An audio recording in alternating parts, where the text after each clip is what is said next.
북한 수뇌부가 발칵 뒤집혔습니다. 평양순안공항의 1급 승무원이 실종된 직후 전혀 다른 얼굴을 한 채 강남 한복판에 나타났습니다. 양손엔 쇼핑백을 들고 커피를 마시던 그녀는 어떻게 철통 보안을 뚫고 남한에 온 걸까요? 공화국 전체를 미궁에 빠뜨린 기막힌 탈출 시나리오 지금 공개합니다. 여러분의 좋아요와 구독은 북한의 진실을 알리는 큰 힘이 됩니다. 2026년 1월 평양순안공항. 저는 남의 얼굴을 하고 출국 검문대 앞에 서 있었습니다. 마취도 없이 뼈를 깎아낸 성형수술로 만들어낸 얼굴이었습니다. 여권 사진 속 주인공은 제가 아니었습니다. 저는 평양 엘리트 공항 승무원이었고 제 손에 쥔 여권은 동료에게서 훔친 것이었습니다. 보위부 요원이 저를 똑바로 쳐다봤습니다. 그때 안면 인식기에 사이렌이 울려 퍼졌습니다. 여권 불일치 의심, 대상자 확보 요청. 보위부 요원의 손이 무전기로 향했습니다. 이것이 제 탈북 이야기의 시작입니다. 제 이름은 서연우입니다. 26살이 될 때까지 평양에서 나고 자랐습니다. 어릴 때부터 주변에서 예쁘다는 말을 달고 살았습니다. 동네 어른들도 학교 선생님들도 저를 보면 그 말을 먼저 했습니다. 저는 그게 그냥 인사치레인 줄 알았습니다. 그런데 그 얼굴이 제 인생의 방향을 통째로 결정지을 줄은 몰랐습니다. 당 간부들이 저를 눈여겨봤고 학교를 졸업하기도 전에 연락이 왔습니다. 외모와 자질을 직접 검증하겠다는 것이었습니다. 그렇게 저는 당이 직접 뽑아 훈련시킨 순안공항 영접원이 됐습니다. 외국 귀빈을 가장 먼저 맞이하는 자리였습니다. 아버지는 눈물을 글썽이며 말씀하셨습니다. 연우야, 너는 복이 많은 아이다. 그 시절엔 말이죠. 저도 정말 그 말을 믿었습니다. 당이 저를 선택해 주었고 좋은 자리를 주었으니 열심히 하면 행복하게 살 수 있다고 그렇게 믿었습니다. 순안공항에는 늘 외국인들이 드나들었습니다. 중국 사람, 러시아 사람, 가끔은 서방의 기자들도 왔습니다. 저는 웃는 얼굴로 그들을 안내하고 짐을 도와드렸습니다. 그런데 그들이 타고 온 비행기가 다시 하늘 저 멀리 사라지고 나면 묘한 감정이 밀려왔습니다. 저 사람들은 저 비행기를 타고 세상 어디든 갈 수 있는데 나는 여기 이 공항에서 평생 남의 짐이나 들어드리며 배웅만 하다 끝나는 건가? 그 생각이 가슴 한켠에 아주 작은 가시처럼 박혀 들어왔습니다. 그때는 그 가시가 언젠가 제 삶을 통째로 뒤집어 놓을 줄은 꿈에도 몰랐습니다. 문제는 최태영이라는 사람 때문에 시작됐습니다.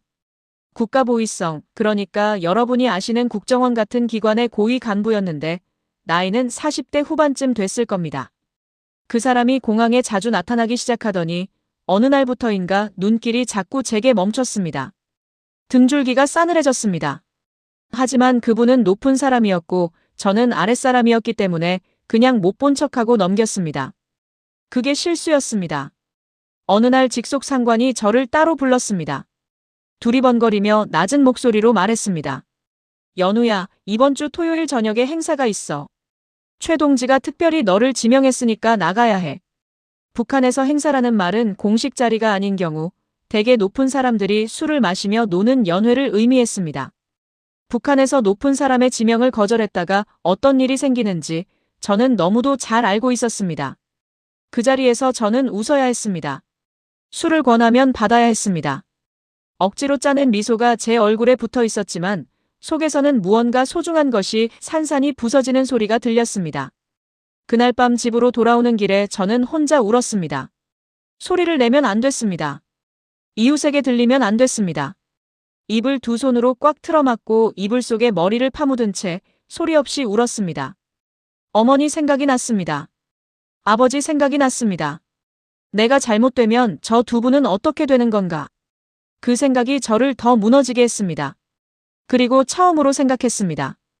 여기를 떠나야겠다고. 그 이후로도 최태영의 부름은 계속됐습니다. 한 달에 2번, 어떤 달에는 3번씩 연회 자리가 생겼습니다. 처음에는 그냥 시중만 드는 자리였습니다. 술을 따르고 웃고 그러면 끝이었습니다. 그런데 시간이 지날수록 그 요구가 달라지기 시작했습니다. 연회가 끝나고 나서 저를 따로 남으라는 것이었습니다. 저는 핑계를 댔습니다. 어머니가 편찮으시다고, 급한 일이 생겼다고. 그때마다 최태영은 싸늘하게 웃으며 말했습니다. 연우 동무, 이런 영광스러운 자리를 마다하면 안 되지 않겠소. 그 말 한마디가 협박이었습니다. 명령이었습니다. 여러분도 아시다시피 북한에서 보위성 간부에게 찍히면 그 사람 하나만 끝나는 게 아닙니다. 가족 전체가 위험해지는 게 그 나라의 방식이었습니다. 평양에 사는 부모님이 지방에 있는 친척들이 줄줄이 엮이는 거였습니다. 저는 그 생각에 몸서리를 쳤습니다. 아버지는 그때 몸이 불편하셨습니다. 어머니는 아버지 수발을 들며 겨우겨우 사셨습니다.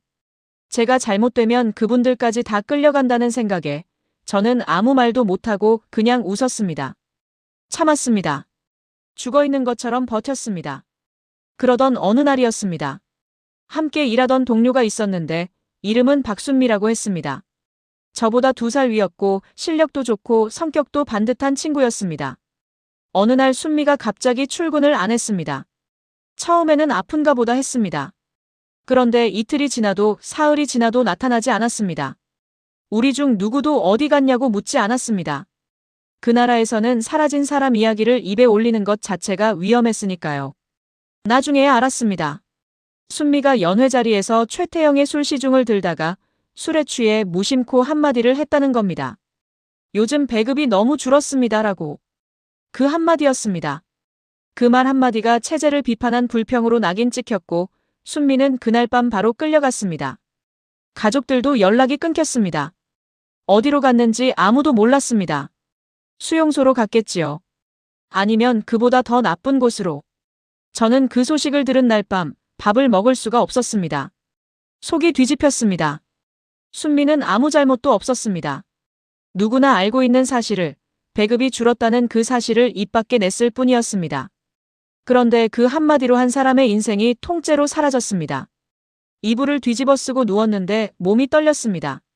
무서워서가 아니었습니다. 아니, 무서운 것도 있었습니다. 하지만 그것보다 더 큰 감정은 분노였습니다. 이건 잘못됐다는 말이 속에서 치밀어 올랐습니다. 그런데 그 말은 입 밖으로 낼 수가 없었습니다. 말했다간 저도 순미처럼 되는 것이었으니까요.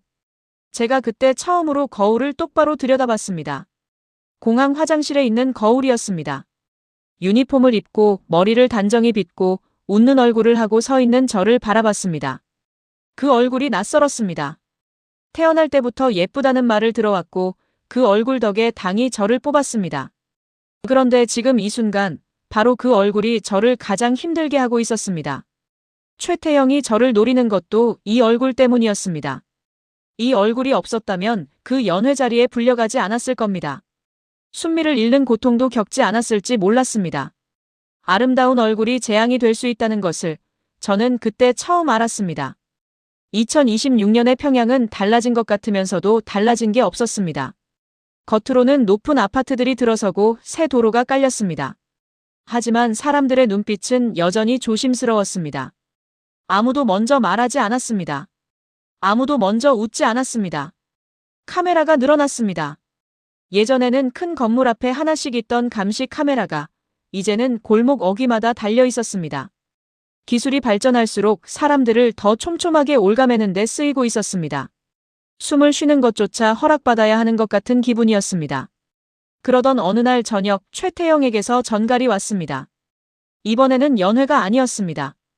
단둘이 만나자는 것이었습니다. 장소는 평양 시내에 있는 당 전용 숙박시설이었습니다. 그 뜻이 무엇인지 모를 사람은 없었습니다. 저는 그 전갈을 받아든 채 한동안 아무 말도 못했습니다. 손에 쥔 종이가 흘러내릴 것 같았습니다. 그날 밤 저는 한숨도 못 잤습니다. 새벽에 일어나 어두운 방 안에 혼자 앉아 있었습니다. 어릴 적 어머니가 저를 업고 성천강가로 산책을 나가시던 기억이 났습니다.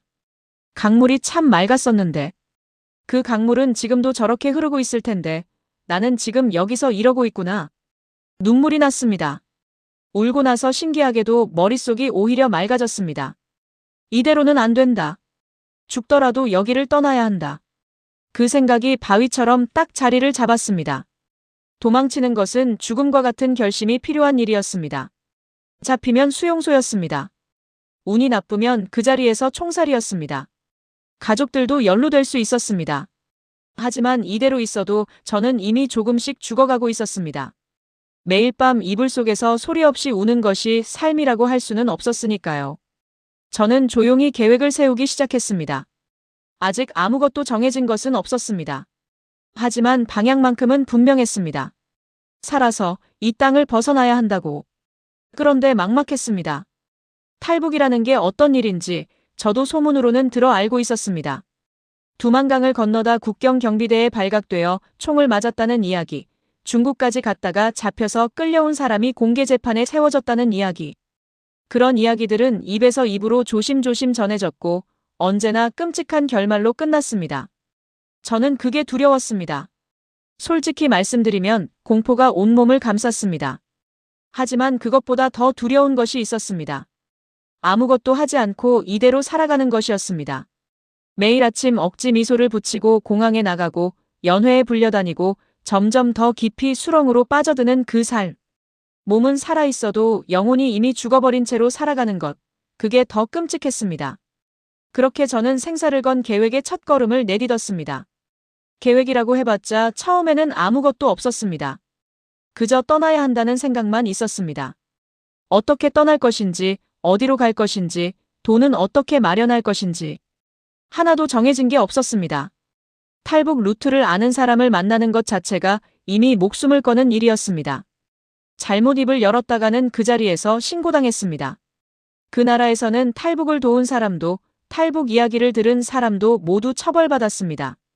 그래서 저는 혼자 머릿속으로만 생각했습니다. 밤마다 이불을 뒤집어 쓰고 아무도 모르게 궁리했습니다. 그러던 어느 날 공항 귀빈실에서 일하다가 은소희를 처음 제대로 봤습니다. 고려항공 수석 승무원이었습니다. 저보다 동갑이었고 키도 비슷했습니다. 늘 공항을 오갔기 때문에 얼굴은 알고 있었지만 그날따라 유독 눈에 들어왔습니다. 그녀는 귀빈실 소파에 앉아 서류를 들여다보고 있었습니다. 탑승 가방을 옆에 내려놓은 채였습니다. 저는 그 가방 옆을 지나치다가 멈췄습니다. 가방 앞주머니가 살짝 열려 있었습니다. 그 안에 여권이 보였습니다. 검은 표지의 고려항공 승무원 여권이었습니다. 심장이 한번 쿵 내려앉았습니다. 생각이 번개처럼 스쳤습니다. 우리는 키도 비슷하고 체형도 비슷하고 나이도 같습니다. 저도 공항 직원이니 출국 심사에 익숙합니다. 저 여권이 있으면. 그런데 그 생각이 채 끝나기도 전에 손이 먼저 움직였습니다. 아무도 없었습니다. 은소희는 서류에 시선이 박혀 있었습니다. 저는 손을 뻗었습니다. 여권을 집었습니다. 유니폼 안쪽 주머니에 찔러 넣었습니다. 그리고 아무 일도 없었다는 듯이 걸어 나왔습니다. 귀빈실을 나서는 순간 다리가 풀릴 것 같았습니다. 화장실로 뛰어들어가 칸을 잠그고 변기 위에 앉아 온몸을 부들부들 떨었습니다. 손을 펴보았습니다. 여권이 손에 쥐어져 있었습니다. 표지를 열었습니다. 은소희의 얼굴 사진이 나왔습니다. 그리고 저는 그 얼굴을 오래 들여다봤습니다. 우리는 비슷했습니다. 하지만 같지는 않았습니다. 눈매가 달랐습니다. 코의 높이가 달랐습니다. 그냥은 통과할 수 없었습니다. 2026년형 신형 여권에는 안면 인식 보안이 적용돼 있었습니다. 기계가 얼굴을 읽는 것이었습니다. 조금이라도 다르면 바로 걸렸습니다. 그러니까 여권이 생겼다고 해서 끝난 게 아니었습니다. 저는 이 얼굴을 바꿔야 했습니다. 그 생각이 드는 순간 온몸에 소름이 돋았습니다. 여러분도 아시다시피 북한에서 성형수술이라는 것은 공식적으로 존재하지 않는 것이나 마찬가지입니다. 당연히 병원에서 해주지 않습니다. 하지만 장마당, 그러니까 우리로 치면 재래시장 같은 곳을 통하면 못 구하는 게 없었습니다. 돈만 있으면 약도 구하고 의사도 구하고 뭐든 구할 수 있는 곳이었습니다. 저는 그 루트를 통해 조 선생이라는 사람의 이름을 들었습니다. 나이는 60살이 넘었고 원래는 의과대학 교수였는데 무슨 연유에서인지 쫓겨나 지하에서 암암리에 불법 시술을 해준다는 사람이었습니다. 저는 전 재산을 끌어모았습니다. 몇 년 동안 모아온 외화였습니다. 공항에서 일하다 보면 가끔 외국인 손님에게서 중국 돈이나 달러를 받는 경우가 있었습니다. 그걸 모아뒀습니다. 거기에 집에 있던 금부치도 다 챙겼습니다. 어머니가 제 결혼을 대비해 아껴두신 금반지 2개도 가지고 나왔습니다. 나중에 그 사실을 알게 된다면 어머니가 얼마나 마음 아파하실까. 그 생각을 하면 눈물이 났습니다. 하지만 멈출 수 없었습니다. 조 선생을 만난 것은 연락을 넣은 지 열흘쯤 지나서였습니다. 장소는 평양 외곽의 낡은 주택이었습니다. 골목이 어둡고 좁았습니다. 문을 두드리자 키가 작고 마른 노인이 나왔습니다. 안경을 쓰고 있었고 손이 유독 깨끗했습니다. 오래 의술을 한 사람의 손이었습니다. 저는 아무 말 없이 여권과 돈을 내밀었습니다. 조 선생은 여권 사진을 한참 들여다보더니 저를 보더니 다시 사진을 봤습니다. 그리고 천천히 말했습니다. 할 수는 있소. 하지만 마취제가 넉넉지 않소. 많이 아플 거요. 저는 그 말을 듣고도 고개를 끄덕였습니다. 아프더라도 살아야 했습니다. 이 땅을 벗어나야 했습니다. 최태영의 소나귀에서 벗어나야 했습니다. 아픔이 두렵지 않다면 거짓말이겠지요. 무서웠습니다. 너무 무서웠습니다. 하지만 그 무서움보다 더 강한 것이 있었습니다. 살아야겠다는 의지였습니다. 수술은 사흘 뒤 새벽 2시에 시작됐습니다. 조 선생의 지하실은 차갑고 좁았습니다. 형광등 하나가 천장에 달려 있었습니다. 낡은 침대 위에 비닐을 깔아 수술대를 만들었습니다. 저는 그 위에 누웠습니다. 마취 주사를 맞았습니다. 그런데 약이 부족했습니다. 얼굴 감각이 완전히 사라지지 않은 채로 칼이 들어왔습니다. 눈밑을 절개할 때, 콧뼈를 다듬을 때 저는 비명이 나오려는 것을 이빨을 악물고 참았습니다. 소리를 내면 안 됐습니다. 위층에 이웃이 있었습니다. 눈물이 관자놀이를 타고 흘러내렸습니다. 천장에 달린 형광등을 바라보며 저는 속으로 되뇌었습니다. 버텨라. 조금만 더 버텨라. 이게 끝이 아니다. 수술이 끝났을 때 새벽 4시가 넘어 있었습니다. 2시간 남짓 걸렸지만 저에게는 이틀쯤 되는 것 같은 시간이었습니다. 얼굴 전체에 붕대가 감겼습니다. 조 선생이 말했습니다. 한 달은 숨어 있어야 하오. 무기가 빠져야 사진과 맞소. 저는 고개를 끄덕였습니다. 말을 할 수가 없었습니다. 입술을 움직이는 것조차 아팠습니다. 집으로 돌아오는 길 새벽거리는 텅 비어 있었습니다. 얼굴에 붕대를 감은 채 골목을 걷는 저를 아무도 보지 않았습니다. 하늘을 올려다봤습니다. 별이 몇 개 보였습니다. 저는 그 별들을 바라보며 생각했습니다. 어머니, 아버지, 딸이 지금 이러고 있습니다. 용서해 주십시오. 그리고 살아 돌아오겠습니다.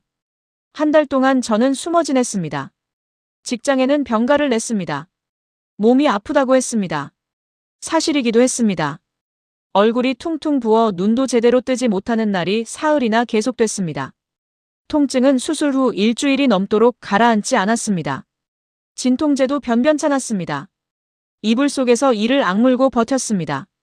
그 한 달 동안 저는 또 다른 일을 했습니다. 은소희의 영상을 구했습니다. 고려항공 기내 교육 영상이었습니다. 공항에서 일하면서 몰래 복사해둔 것이었습니다. 그 영상을 틀어놓고 은소희의 말투를 따라했습니다. 걸음걸이를 따라했습니다. 고개를 어떻게 기울이는지, 손을 어떻게 모으는지. 그녀가 되는 연습을 했습니다. 완벽하지 않으면 검문대 앞에서 걸렸습니다. 조금이라도 어색하면 걸렸습니다.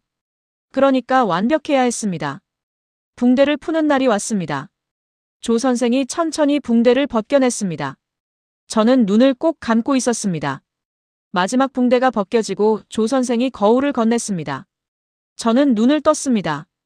거울 속에 낯선 얼굴이 있었습니다. 제 얼굴이 아니었습니다. 은소희의 얼굴도 아니었습니다. 그 중간 어딘가 두 사람이 섞인 얼굴이었습니다. 하지만 여권 사진과 나란히 놓고 보면 충분히 같은 사람으로 볼 수 있을 것 같았습니다. 조 선생이 말했습니다. 잘 됐소. 이 정도면 기계도 속일 수 있을 거요. 저는 거울을 내려놓았습니다. 눈물이 났습니다. 제 원래 얼굴은 이제 없었습니다. 붕대를 푼 날부터 저는 은소희가 되는 연습을 본격적으로 시작했습니다. 거울 앞에 서서 하루에 몇 시간씩 그녀의 표정을 따라 했습니다. 고개를 드는 각도, 입꼬리를 올리는 방식, 눈을 깜빡이는 속도까지. 사람의 얼굴이란 것이 생긴 것만으로 완성되는 게 아니었습니다. 표정이 달라도 같은 사람처럼 보이지 않았습니다. 저는 그걸 알고 있었습니다. 공항에서 수년간 사람들 얼굴을 봐왔으니까요. 기계는 뼈대와 윤곽을 읽겠지만 사람의 눈은 분위기를 읽었습니다. 그러니까 기계도 통과하고 사람도 속여야 했습니다. 몰래 구한 은소희의 영상을 수백 번 돌려봤습니다. 그녀가 기내에서 안내방송을 하는 영상이었습니다. 목소리 톤, 말투, 단어 선택. 저는 그것을 그대로 옮겨 적고 소리내어 읽었습니다. 승무원들이 쓰는 특유의 부드럽고 절제된 말투가 있었습니다. 그게 몸에 배야 했습니다. 낯선 억양이었지만 반복하다 보니 조금씩 익숙해졌습니다. 그런데 준비를 하면 할수록 무서워졌습니다. 완벽하게 준비해도 실패할 수 있었습니다. 안면 인식기가 조금이라도 이상 신호를 보내면 그 자리에서 끝이었습니다. 운이 나쁘면 기내에 은소희를 아는 동료가 탈 수도 있었습니다. 이름이 불렸을 때 잠깐이라도 반응이 느리면 걸렸습니다. 생각하면 생각할수록 불가능한 일처럼 느껴졌습니다. 새벽에 눈이 떠지면 천장을 바라보며 속으로 되뇌었습니다. 할 수 있다. 반드시 할 수 있다. 그 말을 스스로에게 수십 번씩 되풀이했습니다. 준비하는 2주 동안 또 한 가지 걱정이 있었습니다. 은소희가 여권이 없어진 것을 알아채는 것이었습니다. 귀빈실에서 제가 가져간 날 그 자리에서 눈치챘다면 이미 신고가 됐을 겁니다. 여권 분실 신고가 들어가면 시스템에 기록이 남고 그 여권으로는 출국이 불가능해집니다. 저는 그 생각에 며칠을 달달 떨었습니다. 그런데 신고가 들어왔다면 저는 이미 조사를 받았을 겁니다. 귀빈실 CCTV에 제가 찍혔을 테니까요. 그런데 아무 일이 없었습니다. 은소희가 아직 모르고 있거나 알고 있어도 신고를 못한 것이거나 이유는 알 수 없었습니다. 하지만 시간이 지날수록 들킬 위험이 커지는 것만큼은 분명했습니다. 2주가 한계였습니다. 출국 이틀 전에는 공항을 한 번 더 가봤습니다. 업무 핑계를 댔습니다. 승무원 출국 통로를 눈에 다시 새겨뒀습니다. 검문대가 몇 군데인지, 요원이 몇 명 서 있는지, 안면 인식기의 위치가 어디인지. 평소에는 그냥 지나쳤던 것들이 그날은 하나하나 다 눈에 들어왔습니다. 오히려 너무 자세히 보면 의심받을 것 같아서 자연스럽게 걷는 척하면서 곁눈질로 확인했습니다. 요원 중 한 명이 저를 봤습니다. 저는 익숙한 미소를 지었습니다. 수고하십니다. 그 말 한마디를 하면서 속은 서늘했습니다. 출국일은 은소희의 다음 비행 스케줄에 맞춰야 했습니다. 저는 공항 내부 사정을 잘 알았습니다. 승무원 출국 심사는 일반 승객과 다른 통로를 썼습니다. 시간대도 달랐습니다. 그 통로와 시간대를 정확히 알고 있었습니다. 문제는 은소희의 다음 비행 날짜였습니다. 공항 내부 전산에 접근해야 했습니다. 제가 그때 정말 간이 컸던 건지 아니면 이미 죽을 각오를 했기 때문에 두려움이 무뎌진 건지 저는 퇴근 전 마지막으로 업무 단말기 앞에 앉아 은소희의 비행 스케줄을 열었습니다. 2주 뒤였습니다. 베이징행 고려항공 편이었습니다. 2주. 그 두 글자가 눈에 박혔습니다. 시간이 없었습니다. 짐을 꾸려야 했습니다. 짐이라고 해봤자 많지 않았습니다. 승무원은 기내 수화물만 들고 다녔습니다. 그러니까 저도 작은 가방 하나뿐이었습니다. 그 안에 여권, 약간의 현금, 갈아입을 옷 한 벌, 그리고 어머니 사진 한 장. 그게 전부였습니다. 사진은 지갑 속 낡은 것이었습니다. 어머니가 성천강가에서 찍은 사진이었습니다. 젊으셨을 때 찍은 것이라 지금과는 많이 달랐습니다. 하지만 저는 그 사진을 놓고 갈 수 없었습니다. 출국 전날 밤, 저는 부모님이 계신 쪽 벽을 바라봤습니다. 부모님은 같은 평양에 사셨지만 다른 구역이었습니다. 차로 20분 거리였습니다. 찾아뵙고 가고 싶었습니다. 아버지 손이라도 한 번 잡고 싶었습니다. 어머니한테 잘 먹고 계시냐고, 허리는 좀 괜찮으시냐고 물어보고 싶었습니다. 하지만 갈 수 없었습니다. 제가 찾아가면 어머니는 제 얼굴을 보는 순간 알 겁니다. 딸 얼굴이 달라졌다는 걸. 무슨 일이 생겼다는 걸. 그러면 어머니가 붙잡을 것이고 저는 떠나지 못할 것이었습니다. 아니면 어머니까지 위험해질 수 있었습니다. 그래서 저는 가지 않았습니다. 대신 그 벽을 향해 앉아서 혼자 말했습니다. 소리는 내지 않았습니다. 입술만 움직였습니다. 어머니, 아버지, 딸이 이제 멀리 갑니다. 살아서 꼭 다시 뵙겠습니다. 부디 건강하게 계십시오. 그렇게 말했습니다. 눈물이 흘렀습니다. 닦지 않았습니다. 그냥 흘리게 뒀습니다.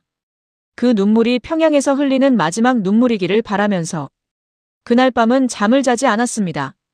잠이 오지 않기도 했지만 자고 싶지 않았습니다. 내일 이 시간에는 어디에 있을까? 살아있을까? 잡혀있을까? 아니면 이미 총에 맞아 쓰러져 있을까? 그 생각들이 머릿속을 쉬지 않고 돌았습니다. 두려웠습니다. 몸이 떨렸습니다. 무릎을 끌어안고 새벽 내내 그렇게 앉아 있었습니다. 그런데 이상한 일이었습니다. 날이 밝아오기 시작하자 떨림이 조금씩 가라앉았습니다. 어차피 결정한 일이었습니다. 어차피 돌아올 수 없는 길이었습니다. 이미 저는 여권을 훔쳤고 얼굴을 바꿨습니다. 돌아선다고 해서 안전한 자리로 돌아가는 것이 아니었습니다. 이미 선을 넘은 사람이었습니다. 그러니까 앞으로 가는 수밖에 없었습니다. 저는 일어나서 세수를 했습니다. 거울 속 낯선 얼굴을 바라봤습니다. 은소희의 얼굴로 화장을 했습니다. 여권 사진 속 그 표정을 만들었습니다. 승무원 유니폼을 입었습니다. 가방을 들었습니다. 문을 열고 나섰습니다.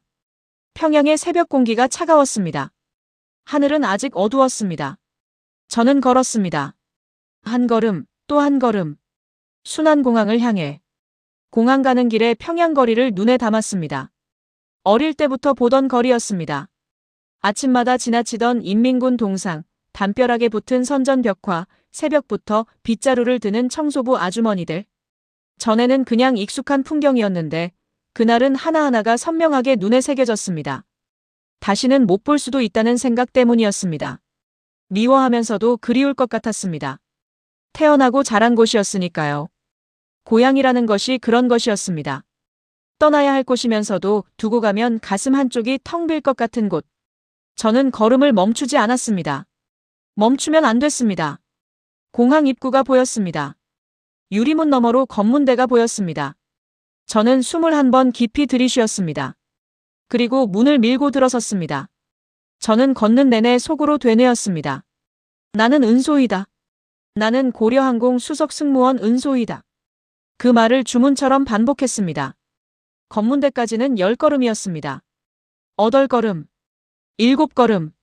저는 걸으면서 숨을 고르게 쉬려고 애썼습니다. 빠르게 쉬면 안 됐습니다. 어깨가 들썩이면 안 됐습니다. 승무원은 언제나 반듯하게 걷습니다. 저는 그 걸음걸이를 한 달 동안 연습했습니다. 5걸음, 4걸음.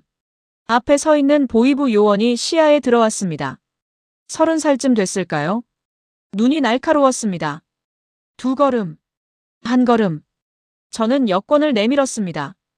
요원이 여권을 받아들었습니다. 표지를 열었습니다. 사진을 보더니 저를 봤습니다. 다시 사진을 봤습니다. 그 눈이 제 얼굴 위를 천천히 훑었습니다. 제가 그때 어떤 표정을 짓고 있었는지 저도 모릅니다. 아마 웃고 있었을 겁니다. 공항 영접원으로 수년을 일하면서 몸에 밴 웃음이 있었습니다. 어떤 상황에서도 웃는 그 얼굴이 그 순간만큼은 제 목숨을 지켜주고 있었습니다. 요원이 여권을 안면 인식기 옆 단말기에 대었습니다. 불이 들어왔습니다. 초록불이 들어와야 했습니다. 빨간불이 들어오면 그 자리에서 끝이었습니다. 저는 그 단말기를 바라보지 않았습니다. 요원의 얼굴을 바라봤습니다. 눈을 피하면 의심받습니다. 불안해 보여도 의심받습니다. 저는 그냥 자연스럽게 요원의 눈을 바라봤습니다. 심장이 갈비뼈를 뚫고 나올 것 같았습니다. 귀에서 맥박 소리가 들렸습니다. 정말입니다. 그 좁은 검문대 앞에서 제 심장 소리가 들렸습니다. 단말기에서 소리가 났습니다. 짧은 삐소리였습니다. 요원이 고개를 약간 기울였습니다. 뭔가 확인하는 눈빛이었습니다.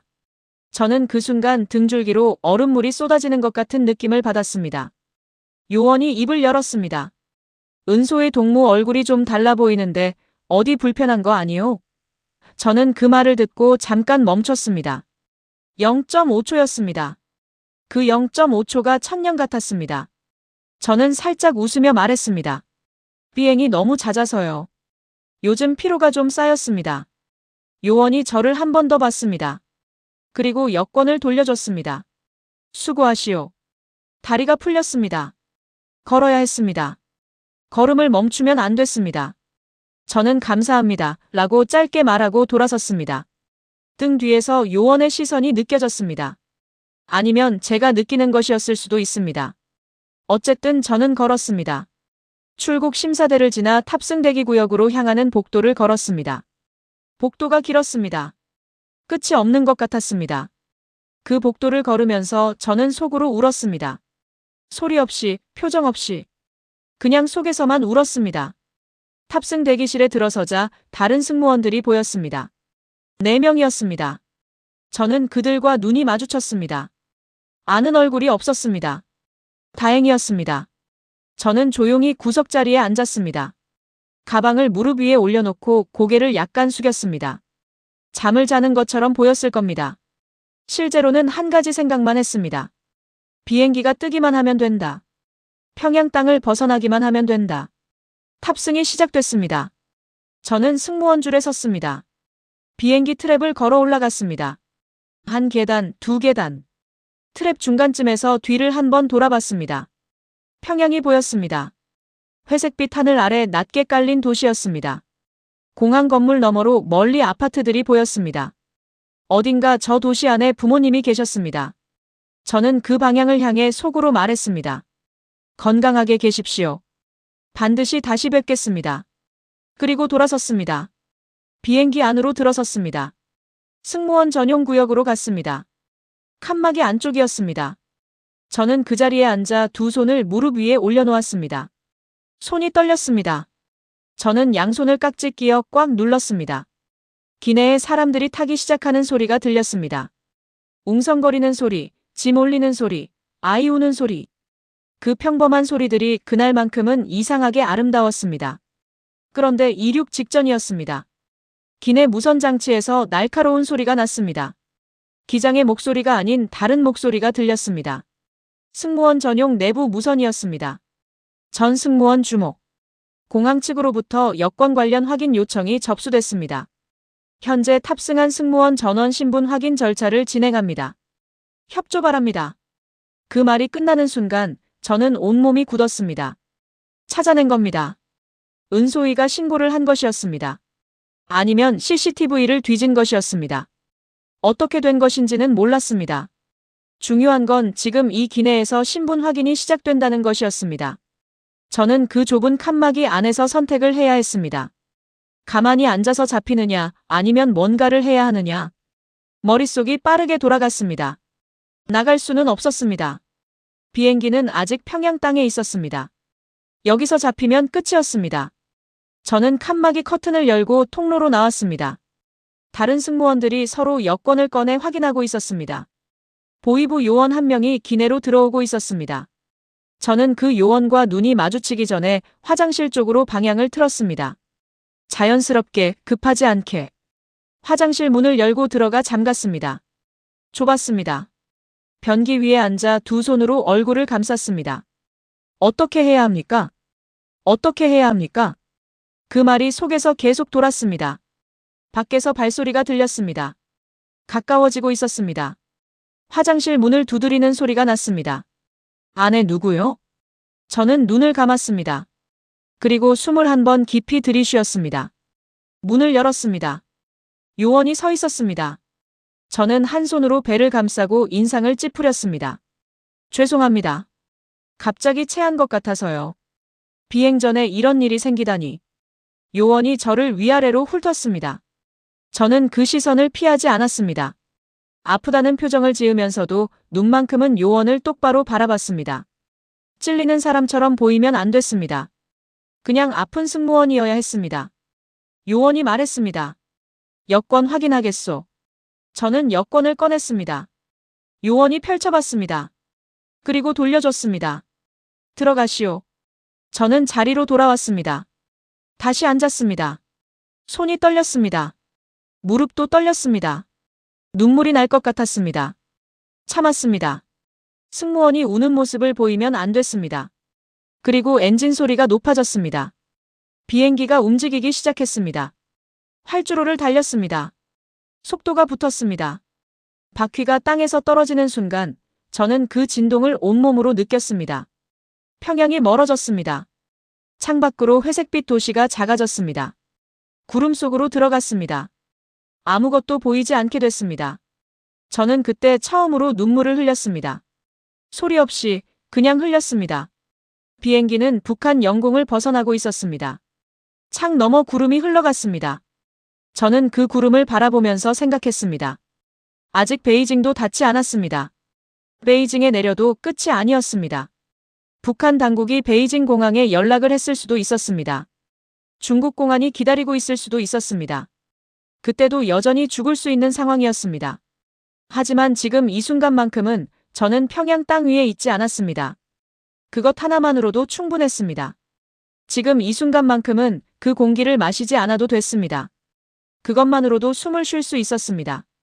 비행 시간은 1시간 반이었습니다. 저는 그 시간 동안 눈을 감고 있었습니다.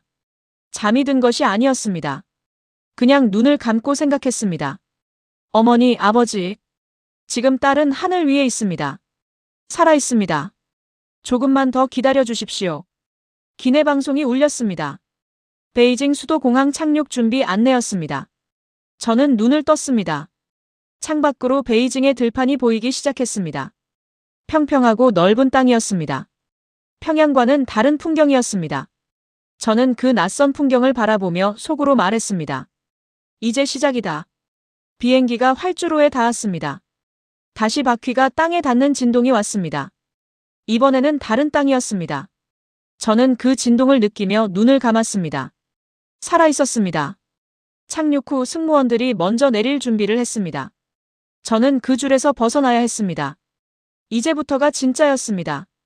비행기 문이 열렸습니다. 베이징의 차가운 공기가 들어왔습니다.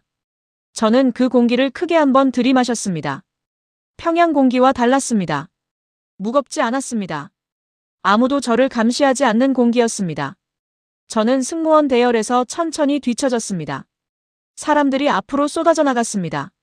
저는 그 반대 방향으로 발길을 돌렸습니다. 환승구역 표지판을 찾아서. 베이징 수도공항은 컸습니다. 평양 순환공항과는 비교가 안 될 정도였습니다. 사람이 쏟아지듯 다녔습니다. 온갖 나라 말이 섞여 들렸습니다. 공항 천장이 저 높이 올라가 있었습니다. 저는 승무원 대열에서 뒤처지는 척하다가 환승구역 표지판이 보이는 순간 방향을 틀었습니다. 조용히, 빠르게. 뒤를 돌아보지 않았습니다. 환승구역으로 들어서면서 저는 화장실을 찾았습니다.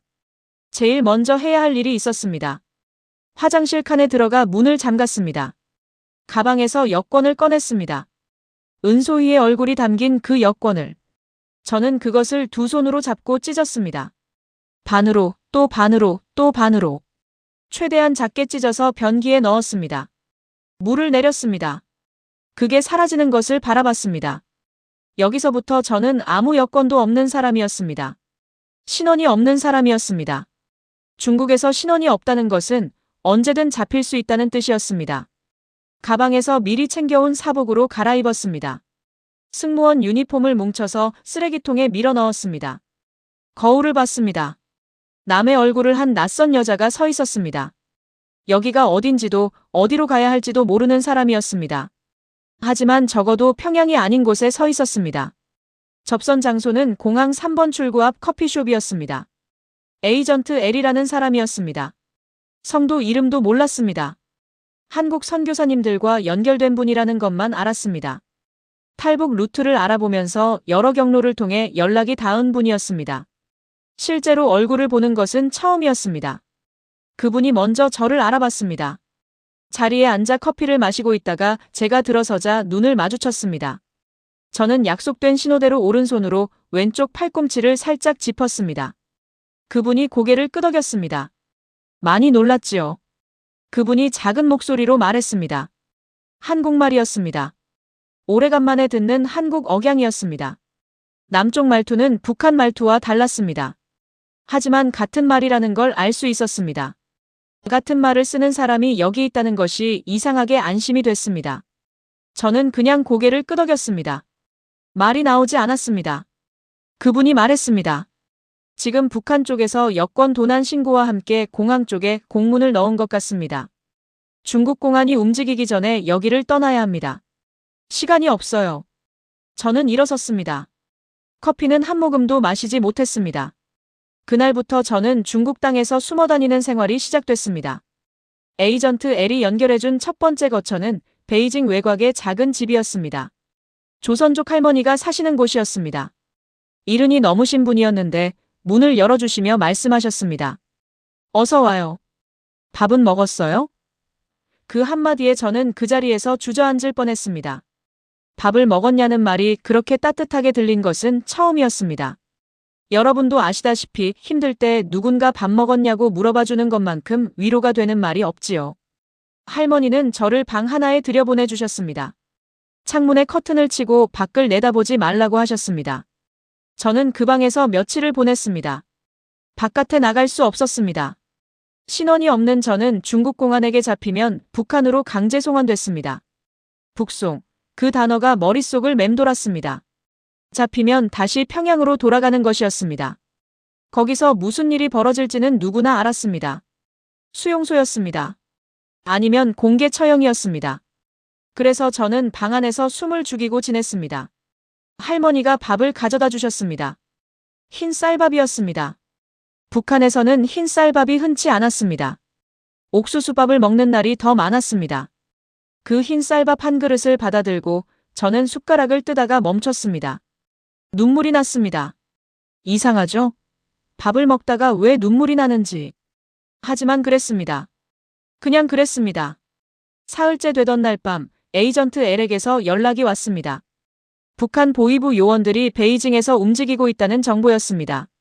탈북자를 추적하는 전담 요원들이었습니다. 그들이 조선족 거주 지역을 훑고 있다는 것이었습니다. 할머니 댁에 더 있으면 안 됐습니다. 할머니까지 위험해질 수 있었습니다.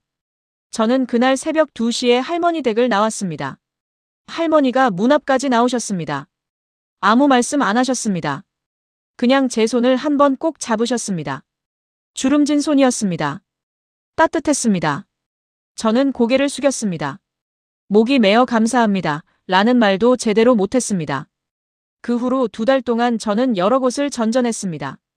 베이징에서 남쪽으로 또 다른 도시로 한 곳에서 일주일을 넘기지 않았습니다. 중국말을 못했습니다. 음식을 살 때도 길을 물을 때도 말이 통하지 않았습니다. 손짓 발짓으로 버텼습니다. 북한에서 엘리트 영접원으로 일하던 제가 말 한마디 못하는 사람처럼 낯선 땅을 떠돌고 있었습니다. 그 2달 동안 가장 힘들었던 것은 몸이 힘든 것이 아니었습니다.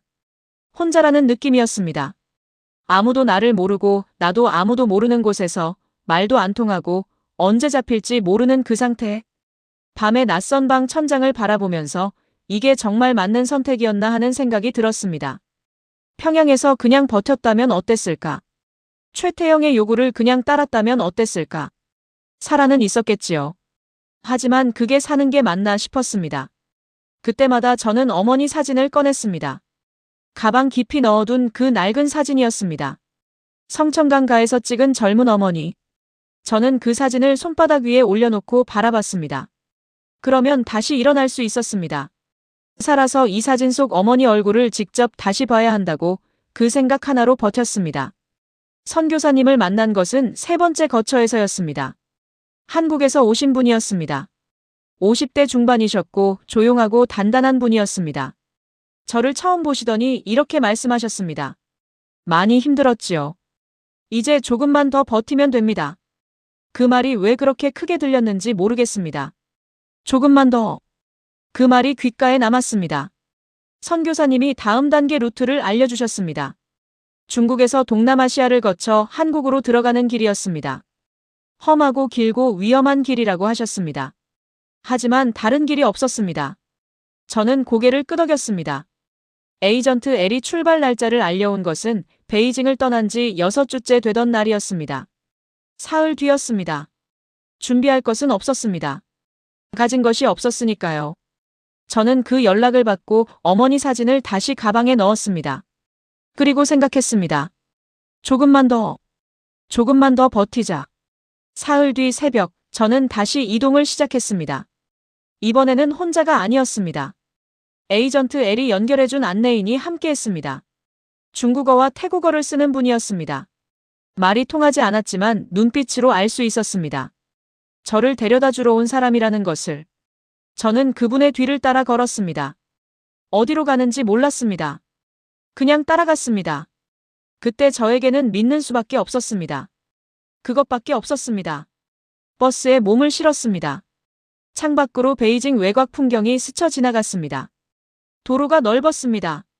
차들이 많았습니다. 평양에서는 보기 힘든 풍경이었습니다. 저는 그 풍경을 바라보면서 생각했습니다. 이 넓은 세상에 이렇게 많은 사람들이 있는데 내가 갈 곳은 어디인가? 아직 몰랐습니다.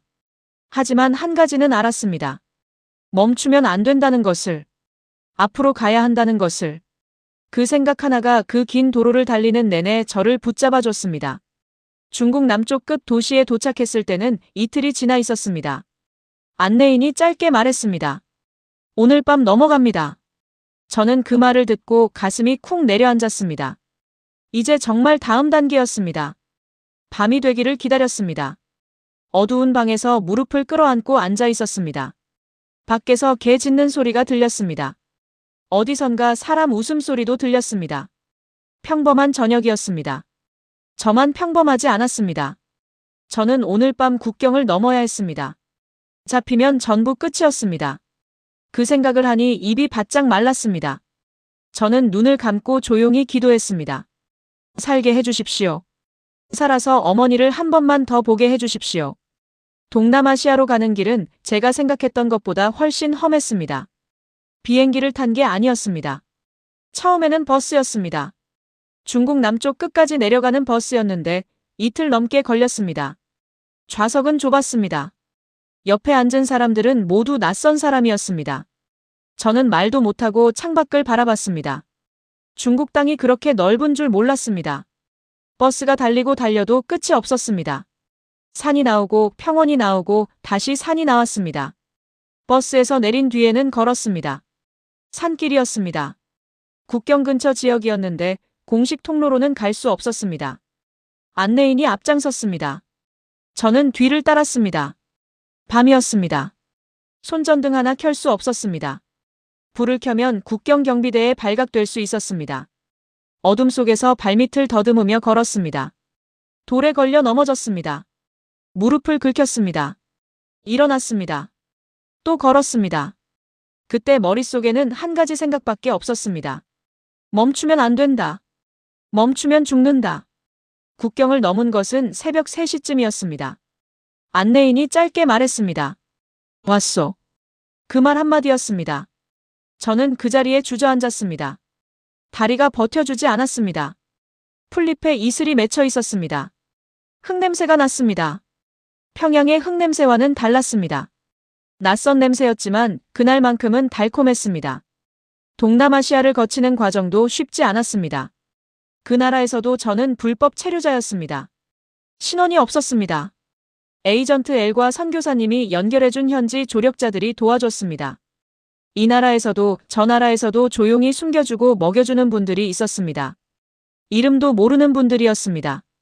얼굴도 기억 못하는 분들도 있었습니다. 하지만 그분들이 없었다면 저는 거기서 잡혔을 겁니다. 그 과정에서 하마터면 모든 것이 끝날 뻔한 순간이 있었습니다. 태국 방콕의 어느 게스트하우스에 머물던 날이었습니다. 밤 11시쯤 갑자기 문 두드리는 소리가 났습니다. 거칠었습니다. 경찰이었습니다. 태국 경찰이 불법 체류자를 단속하러 온 것이었습니다. 저는 화장실로 뛰었습니다. 조력자분이 문 앞에서 시간을 끌었습니다. 저는 화장실 창문을 열었습니다. 2층이었습니다. 아래를 봤습니다. 어둠이 깔려 있었습니다. 얼마나 높은지 제대로 보이지도 않았습니다. 뛰어내려야 하나 말아야 하나. 그 순간이 2초, 3초. 문 두드리는 소리가 더 거세졌습니다. 저는 창문에서 내려왔습니다. 뛰어내리면 다쳐서 오히려 더 빠르게 잡힌다는 판단이었습니다. 화장실 안에 섰습니다. 불을 껐습니다. 숨을 참았습니다. 문이 열리는 소리가 들렸습니다. 경찰이 방 안을 살피는 소리가 들렸습니다. 발소리가 화장실 쪽으로 다가왔습니다. 화장실 손잡이가 흔들렸습니다. 잠겨 있었습니다. 발소리가 멈췄습니다. 잠시 후 물러나는 소리가 들렸습니다. 저는 그 자리에서 무릎을 꿇고 바닥에 앉았습니다. 심장이 터질 것 같았습니다. 이마에서 식은땀이 흘러 턱까지 떨어졌습니다. 거기서 정말 끝날 뻔했습니다. 그 차가운 화장실 바닥 위에 앉아서 저는 비로소 실감했습니다. 살아있다는 것을. 아직 살아있다는 것을. 그 다음 날 에이전트 L에게 연락이 왔습니다. 한국 대사관 쪽에서 입국 절차가 준비됐다는 것이었습니다. 저는 그 말을 듣고 한동안 말을 못했습니다. 에이전트 L이 말했습니다. 이제 마지막입니다. 조심하세요. 마지막. 그 단어가 눈에 밟혔습니다. 한국 대사관으로 가는 길도 조심해야 했습니다. 북한 요원들이 동남아시아 탈북자 루트를 알고 감시하는 경우가 있다고 들었습니다. 대사관 근처에서 붙잡히면 이미 태국 땅에 있더라도 위험했습니다. 저는 평범한 관광객처럼 옷을 입었습니다. 가방도 평범한 것으로 바꿨습니다. 그리고 에이전트 L과 함께 걸었습니다. 대사관 입구가 보였습니다. 태극기가 걸려 있었습니다. 붉고 파란 태극 문양. 저는 그 깃발을 보는 순간 발이 멈췄습니다. 다리에 힘이 빠졌습니다. 에이전트 L이 제 팔을 잡았습니다. 괜찮아요. 다 왔습니다. 저는 그 말을 듣고 눈물이 왈칵 쏟아졌습니다. 참으려고 했는데 참아지지 않았습니다. 평양순환공항에서 비행기를 탄 날 이후로 참아온 눈물이었습니다. 중국에서 숨어 지내던 2달 산길을 어둠 속에서 걷던 밤, 화장실에서 숨을 참던 순간, 그 모든 것이 한꺼번에 터졌습니다.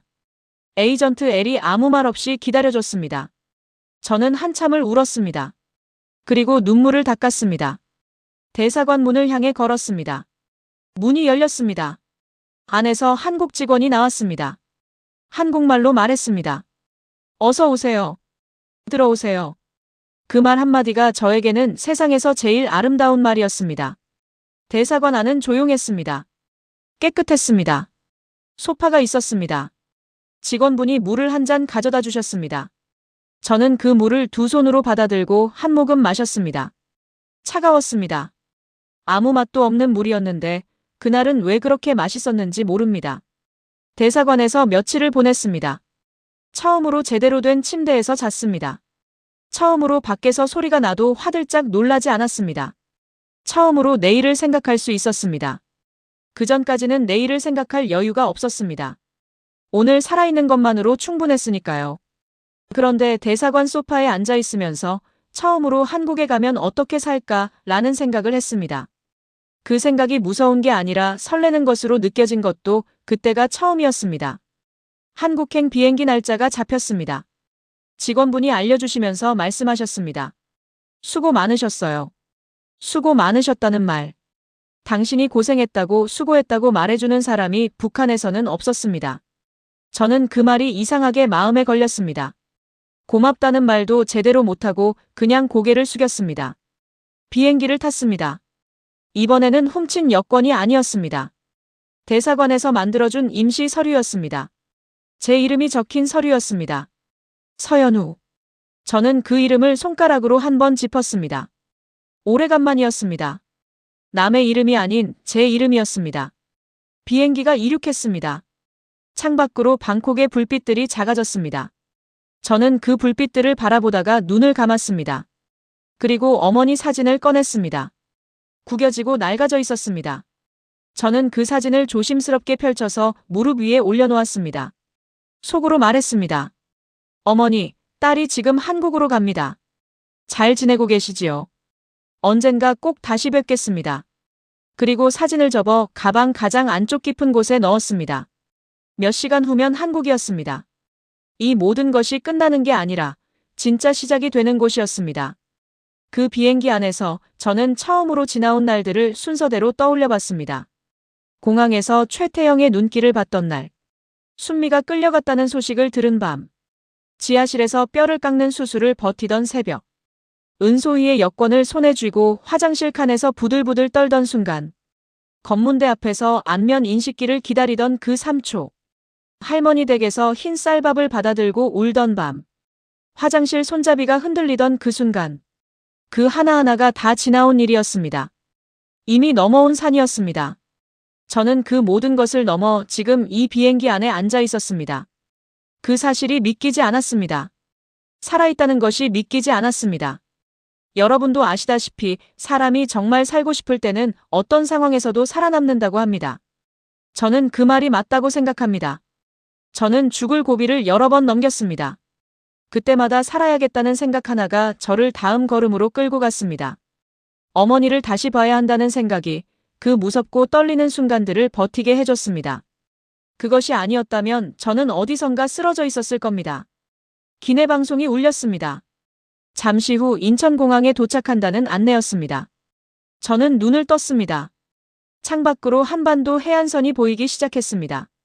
그 익숙하면서도 낯선 지형을 바라보면서 저는 깊게 숨을 들이마셨습니다. 드디어였습니다. 비행기 바퀴가 활주로에 닿았습니다. 그 진동이 발바닥을 타고 올라왔습니다. 한국 땅이었습니다. 저는 그 진동을 느끼며 눈을 감았습니다. 살아있었습니다.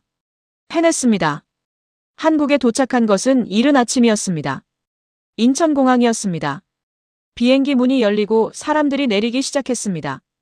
저도 따라 일어섰습니다. 비행기에서 내려 공항 통로를 걷는데 발밑이 이상하게 단단하게 느껴졌습니다. 여기가 한국 땅이구나.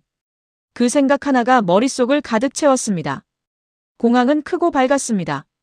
순환공항과는 비교가 안 될 정도였습니다. 사람들이 제각각 걸어 다녔습니다. 어디로 가든 누구와 이야기하든 아무도 눈치를 보지 않았습니다. 웃는 사람이 있었습니다. 전화를 하면서 큰 소리로 웃는 사람이 있었습니다. 그 모습이 그냥 당연한 풍경이었습니다. 북한에서는 공공장소에서 크게 웃는 것도 눈치를 봐야 했습니다. 저는 그 웃음소리를 듣다가 잠깐 멍했습니다. 입국 심사를 마치고 하나원으로 이동했습니다. 하나원은 탈북자들이 한국 생활에 적응하도록 돕는 기관이었습니다. 거기서 저는 처음으로 북한에서 온 다른 분들을 만났습니다. 함경도에서 오신 분도 계셨고 평안도에서 오신 분도 계셨습니다. 저마다 온 길이 달랐지만 여기 있다는 것은 같았습니다. 누군가 저를 보더니 말했습니다. 평양 사람이에요? 말투가 달라서. 저는 그 말에 피식 웃었습니다. 맞습니다. 저는 평양 사람입니다. 그 말이 이상하게 자랑스러웠습니다. 하나원에서 지내는 동안 한국이 얼마나 다른 세상인지 하나씩 알게 됐습니다. 밤에도 불이 켜져 있었습니다. 편의점에 가보니 24시간 내내 문이 열려 있었습니다. 마음대로 들어가서 물건을 사고 나올 수 있었습니다. 저는 처음에 편의점 앞에서 한참을 서 있었습니다. 들어가도 되는 건가 싶어서 직원분이 들어오세요라고 하셔서 그제야 들어갔습니다. 진열대에 먹을 것들이 가득했습니다. 과자, 음료, 빵, 컵라면. 저는 그냥 서서 한참 들여다봤습니다. 뭘 사야 할지 몰라서가 아니라 이게 진짜인가 싶어서였습니다. 텔레비전도 놀라웠습니다. 채널이 수십 개였습니다. 뉴스를 틀면 정부를 비판하는 말이 아무렇지 않게 나왔습니다. 저는 그걸 보면서 본능적으로 주변을 둘러봤습니다. 저 말 해도 되는 건가 하고 아무도 신경 쓰지 않았습니다. 다들 아무렇지 않게 봤습니다. 그게 한국이었습니다. 말투가 달라서 힘든 것도 있었습니다. 한국에서는 말이 빨랐습니다. 외래어도 많았습니다. 처음에는 무슨 말인지 몰라 멍하게 있는 경우가 많았습니다. 식당에서 치킨 한 마리요라는 말을 듣고 치킨이 무엇인지 몰라서 그냥 같은 걸로 달라고 했습니다. 나중에 보니 닭 튀긴 것이었습니다. 북한에서도 닭을 먹었는데 그렇게 부르는 줄은 몰랐습니다. 그런 작은 것들이 쌓이면서 처음에는 기가 죽기도 했습니다. 같은 말을 쓰는 나라에 왔는데 왜 이렇게 다른 말 같은지. 그래도 같은 민족이라는 것은 분명했습니다. 하나원 선생님들이 저를 도와주셨습니다. 모르는 것을 물어보면 알려줬습니다. 북한에서는 모르는 것을 물어보면 의심받는 경우가 있었습니다. 여기서는 그냥 알려줬습니다. 그 차이가 컸습니다. 하나원을 나온 뒤 저는 작은 원룸에서 혼자 살기 시작했습니다. 처음 혼자 문을 잠그고 방 안에 앉았을 때 이상한 기분이 들었습니다. 조용했습니다. 아무도 없었습니다. 그런데 무서운 게 아니라 편안했습니다. 이 공간이 제 것이라는 느낌. 누가 들어오지 않는다는 느낌. 아무도 저를 지켜보지 않는다는 느낌. 북한에서는 한 번도 느껴본 적 없는 감각이었습니다. 저는 지금 이 남쪽 땅에서 북한 인권 활동을 하고 있습니다. 북한에서 있었던 일들을 사람들에게 알리는 일입니다. 처음에는 쉽지 않았습니다. 제 이야기를 꺼내는 것이 힘들었습니다. 최태영 이야기도, 순미 이야기도, 지하실 수술대 이야기도. 그것들을 말로 꺼내면 다시 그 자리로 돌아가는 것 같았습니다. 하지만 말하지 않으면 아무도 모른다는 것을 알았습니다. 그래서 말하기로 했습니다. 얼굴은 아직 완전히 회복되지 않았습니다. 성형 후유증이 남아있어서 치료를 받고 있습니다. 원래 제 얼굴로 완전히 돌아가기는 어렵다고 합니다. 그 말을 처음 들었을 때는 마음이 무너졌습니다. 하지만 지금은 다르게 생각합니다. 얼굴은 살아남기 위해 쓴 도구였습니다. 그 도구 덕분에 저는 여기 있습니다. 그러니까 원망하지 않습니다. 북에 둔 부모님이 보고 싶습니다. 아버지가 아직 살아계신지, 어머니 허리는 좀 나아지셨는지. 연락할 방법이 없습니다. 알 수가 없습니다. 그게 가장 힘든 일입니다. 이 나라에서는 다 가질 수 있는데 보고 싶은 사람만 볼 수 없습니다. 분단이라는 것이 그런 것입니다. 여러분도 아시다시피 이산 가족의 아픔이 아직 이 땅에 있습니다. 저도 그 아픔 안에 있습니다. 제가 이 이야기를 하는 이유는 동정을 받기 위해서가 아닙니다. 북한에 지금도 살고 있는 수백만 명의 사람들이 있기 때문입니다. 저처럼 날마다 억지 미소를 짓는 사람들이, 순미처럼 말 한마디 잘못했다가 사라지는 사람들이 아직도 거기 있습니다. 그 사람들의 이야기를 누군가는 해야 한다고 생각합니다. 그래서 저는 오늘도 말합니다. 언젠가 통일이 되면 저는 평양으로 돌아가고 싶습니다. 성천강가에 가고 싶습니다. 부모님 손을 잡고 그 강가를 걷고 싶습니다. 어릴 때 어머니가 저를 업고 걷던 그 길을. 그게 제 꿈입니다. 거창한 것이 아닙니다. 그냥 가족과 함께 강가를 걷는 것. 그 작은 것이 제가 살아남아서 이루고 싶은 가장 큰 꿈입니다. 한국에 처음 왔을 때 느낀 것 중에 또 하나가 있었습니다. 길에서 마주치는 사람들이 서로 아는 척을 잘 안 한다는 것이었습니다. 북한에서는 동네 사람들이 서로를 다 알았습니다. 모르는 사람을 보면 오히려 이상했습니다. 그런데 한국에서는 옆집 사람 얼굴도 모르는 경우가 많았습니다. 처음에는 그게 차갑게 느껴졌습니다. 그런데 생각해보니 그게 자유이기도 했습니다. 아무도 나를 주목하지 않아도 되는 것. 그냥 내 길을 걸어가면 되는 것. 그 자유가 처음에는 낯설었는데 지금은 감사합니다. 통일을 생각하면 마음이 복잡합니다. 제가 살던 평양 사람들도 지방에 사는 분들도 다들 그냥 먹고 살고 싶을 뿐입니다. 전쟁을 원하는 사람은 없습니다. 그냥 사람답게 살고 싶을 뿐입니다. 그 소박한 바람이 이루어지는 날이 오기를 저는 매일 바랍니다. 이 땅 어르신들이 살아생전에 그날을 보셨으면 합니다. 헤어진 가족을 다시 만나는 날이 오기를 저도 함께 기도합니다. 한국에 오고 나서 가장 좋았던 것은 아무도 저를 감시하지 않는다는 것이었습니다. 아침에 일어나서 무엇을 먹을지, 오늘 어디를 갈지, 누구를 만날지. 그것들을 제가 정할 수 있다는 것이었습니다. 당연한 것 같아 보이지요. 그런데 그게 당연하지 않은 곳에서 살다 온 사람에게는 그 당연한 것이 매일 아침 기적처럼 느껴집니다. 저는 지금도 아침에 눈을 뜨면 한 번씩 생각합니다. 오늘도 살아있구나. 오늘도 자유롭구나 라고. 오늘 이 긴 이야기를 들어주셔서 감사합니다. 저는 서연우입니다. 살아있습니다. 마취도 없이 뼈를 깎아내면서 그녀는 단 한 번도 포기하지 않았습니다. 그 고통이 자유를 향한 간절함이었다는 것을 이 이야기를 다 듣고 나서야 알았습니다. 끝까지 함께 해주신 여러분께 진심으로 감사드립니다. 탈북의 길 끝에 서 있는 당신을 진심을 담아 응원합니다. 함께 해주셔서 감사합니다.